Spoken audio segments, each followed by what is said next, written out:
बिस्मिल्लाहिर्रहमानिर्रहीम। अस्सलाम वालेकुम। उम्मीद करता हूँ तमाम दोस्त खैरियत से होंगे। तो आज आप लोगों को बहुत बहुत मज़ेदार लजीज ओजरी बनाकर दिखाएंगे। तो जिन दोस्तों ने अभी तक हमारे YouTube channel mister George food 78 को सब्सक्राइब नहीं किया वो जल्दी से सब्सक्राइब कर दें ताकि इस तरह के लेटेस्ट वीडियोस आप तक बर वक्त पहुँचती रहें।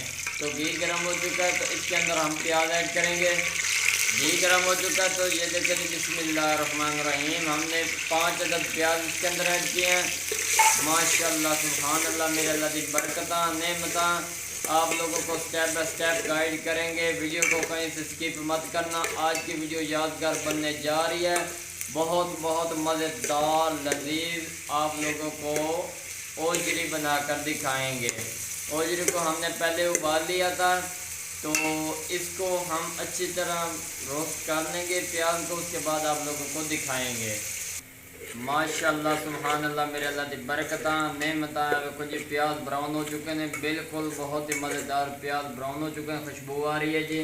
उसके नाल असी 4 अदद टमाटर लहसुन अदरक और सब्ज़ मिर्च का पेस्ट ऐड करेंगे जी। बिस्मिल्लाहिर्रहमानिर्रहीम माशाअल्लाह सुभान अल्लाह मेरे अल्लाह की बरकत नेमत देखो जी। जितना ज़्यादा मसाला होएगा उतनी मज़ेदार ग्रेवी होएगी।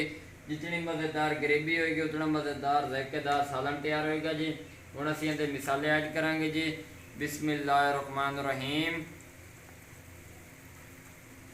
आधा चम्मच हमने इसके अंदर नमक ऐड करना है जी।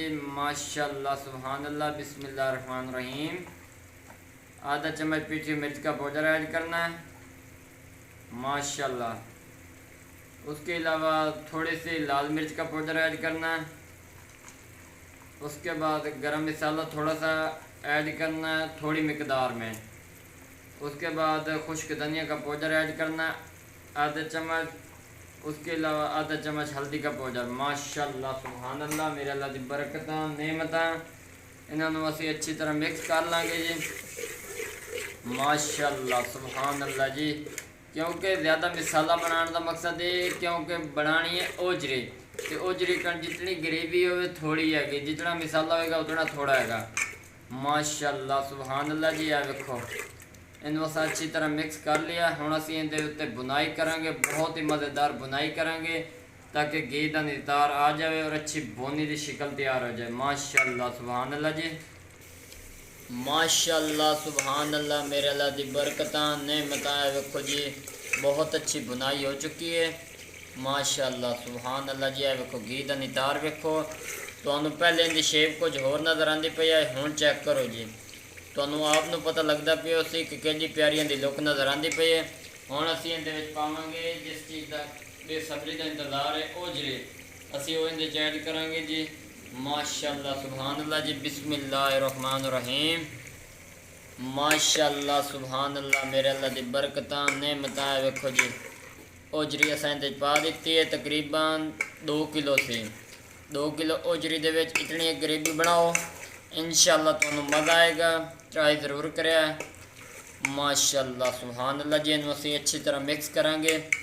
वीडियो पसंद आई हो तो चैनल नूं सबसक्राइब लाइक शेयर ज़रूर कर दियो ताकि इस तरह की लेटेस्ट वीडियो आप तक बर वक्त पहुँचती रहें। माशाअल्लाह सुभान अल्लाह जी। ए वेखो हुण असीं इहनूं अच्छी तरह भुनी लावांगे। उस तो बाद इहदे च असीं पानी ऐड करांगे जी। माशाअल्लाह सुभान अल्लाह जी। ए वेखो बहुत ही प्यारी लुक नज़र आती पई है जी। माशाअल्लाह सुभान अल्लाह मेरे अल्लाह की बरकत नेमत वेखो जी। बहुत ही प्यारी लुक नज़र आती पई है। अच्छी तरह बुनाई हो गई है। हुण असीं इहदे पानी ऐड करांगे जी। बिस्मिल्लाहिर्रहमानिर्रहीम 2 गिलास के बराबर। बिस्मिल्लाहिर्रहमानिर्रहीम माशाअल्लाह सुभान अल्लाह जी। तो पानी असीं इहदे च ऐड कर दिता ताकि साडी जिहड़ी ओजरी वो भी गल जाए और ज़ायका भी बेहतरीन तैयार हो जाए। माशाअल्लाह सुभान अल्लाह जी। आ वेखो जी लुक केडी प्यारी नज़र आती पई है। इंशाअल्लाह तुहानूं मज़ा आएगा। वीडियो आखिर तक जरूर वेखिया साडे नाल जुड़े रहिया। आ वेखो जी हुण इहनूं असीं अच्छी तरह पकावांगे बहुत अच्छी बुनाई करांगे। उस तो बाद तुहानूं दिखावांगे। माशाअल्लाह सुभान अल्लाह मेरे अल्लाह की बरकत नेमत वेखो जी कितनी प्यारी लुक नज़र आती पई है। पानी काफ़ी हद तक खुश्क हो चुका है। ਤੇ ਸਾਡੀ ਉਜਰੀ ਵੀ ਗਲ ਚੁੱਕੀ ਹੈ ਮਾਸ਼ਾਅੱਲਾ ਸੁਭਾਨ ਅੱਲਾ ਜੀ। ਇਹਨੂੰ 5 ਤੋਂ 7 ਮਿੰਟ ਦਾ ਹੋਰ ਸਟੇ ਦੇਵਾਂਗੇ تاکہ مزید پانی خشک ہو جائے، بہت ہی مزیدار لذیذ ذائقہ بنے گا۔ انشاءاللہ تمہیں سٹیپ بائی سٹیپ گائیڈ کریں گے۔ ماشاءاللہ سبحان اللہ، میرے اللہ دی برکتاں نعمتاں ویکھو جی، بہت ہی مزیدار لذیذ اوجری ہماری تیار ہو چکی ہے۔ ماشاءاللہ سبحان اللہ جی، بسم اللہ الرحمن الرحیم۔ اے ویکھو جی، گاٹا یہ شورا لہایا، زیادہ گاڑا نہیں بنایا۔ ماشاءاللہ سبحان اللہ جی، سکی بنی تیار کر دیتی ہے۔ اے ویکھو جی، ویڈیو اگر پسند آئی ہوئے تو چینل نو سبسکرائب لائک شیئر ضرور کریں تاکہ اس طرح کی لیٹسٹ ویڈیوز آپ تک بر وقت پہنچتے رہیں۔ دعاؤں میں یاد رکھنا، تب تک کے لیے اجازت چاہتے ہیں، اللہ حافظ۔